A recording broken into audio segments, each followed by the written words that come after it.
so he knows that he can become a detective easily enough and just fuck everyone over. So it's a narcissistical sense, and they're everywhere. They're everywhere because you don't mind shitting on people, So There's this question here, let me one more point, and then yeah, I'll let it go. And Diane Menashe, my attorney, got on a podcast after it was like 6 months after, whatever, the end of my deal, and she got interviewed, and she had a great year. I mean, she knocked 3 cases out of the park. The doctor, Husel, me, and then she went up north to Cleveland and got 2 guys out of prison that were there that didn't do what they said they didn't. She got those guys out of there. She's the head of their pro bono department at her firm. Which is really great, right? She's doing some really good. But besides that, during this interview, she's like, their case was so weak that before trial, when they got together, they told, this is what Diane, I'm paraphrasing, right? What Diane said about this meeting that they had.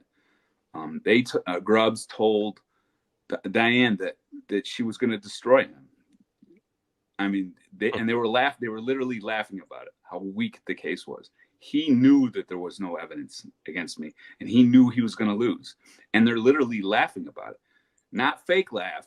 These are lawyers. They get together. The prosecutors, defense attorneys, it's the same thing. They're the same people, really. And they knew that I'm repeating myself. It's kind of like, if you can think about that in your head, why would they be laughing? Why would they even want to bring a case like this to trial if they knew that they were going to lose? Just think about that. Why would they bring a case to trial that they knew that they were going to lose? Because it's not about whether they win or lose. They don't care. That's not what this is about. You got to get your head around that. And right. Much love to Diane Menashe, but what does she get if I don't get arrested? What does she get if I don't go to this case doesn't go to trial? Nothing. Mm-hmm. You know what she gets if it does go to trial? You don't even want to know how much that woman gets when this case went to trial. Thanks, Diane. Thank you for saving my life. I mean, but at the system as a whole, it's about money. It's not about finding out what happened to Emily and punishing the person that did it. It's not. Mm-hmm.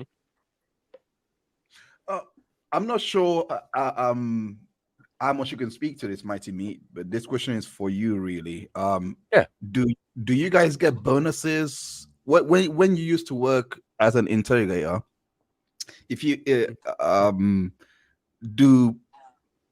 me ask you broadly, do police officers or these detectives get bonuses if they were to like get a certain way of conviction, or if they were to be successful in the cases that they take on? It's not as explicit as that. It's more if you're not doing that kind of thing, and if you're not getting convictions, and if you're not bringing people in and sending them away for life, then you're probably not getting a promotion anytime soon. So it's not as explicit as, yeah, I get a bonus if I send 60 people to prison this week. But it is definitely known that if you're not getting convictions, if you're not locking people up for a long time, then you're probably going to stay where you're at. And that has to do with bonuses too.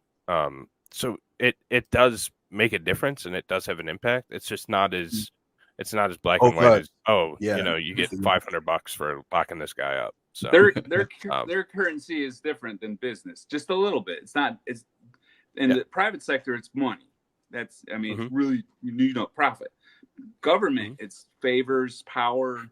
He might be chief of police one day. Who knows? Or what could turn into down the road? Yeah. It's dirty. It's corrupt, and it's not as black and white like he says as it would be if it was, like if he was you get paid per conviction.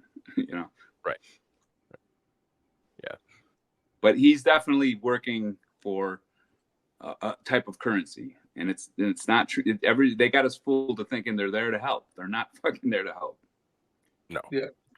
Well, the United States Supreme Court ruled that they don't have a duty to serve and protect, and that's when you knew things kind of flipped, and we were kind of in rare air that we probably shouldn't be. When did that happen?